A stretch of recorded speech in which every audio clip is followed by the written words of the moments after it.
మేము ముగ్గురం కూర్చొని ఇందాక గౌరవ ముఖ్యమంత్రి గారి సూచనల మేరకు ఇందాక సోదరులు మన లోకేష్ గారు చెప్పినట్టుగా 50 లక్షలు గ్రేషియాన్ని ప్రకటిస్తూ ఉన్నారు.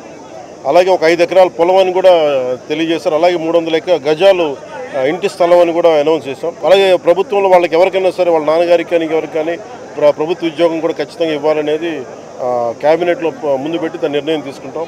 ఇవన్నీ కాకుండా నేను అదనంగా వ్యక్తిగతంగా నేను కూర్చోబెట్టి నా ట్రస్ట్ ద్వారా ఒక 25 లక్షల రూపాయలు వారి కుటుంబానికి నా వ్యక్తిగతంగా నేను సాయం చేస్తానని తెలియజేసుకుంటే ఇది ఇలాంటి పరిస్థితులు రాకూడదని కోరుకుంటాం. కానీ దురదృష్టవశాత్తు ఇలాంటివి జరిగినాయి.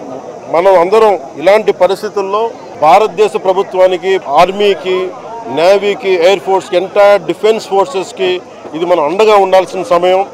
ప్రతి ఒక్కరూ చాలా ఎరుకుతోటి చాలా జాగ్రత్తగా ఉండాలి.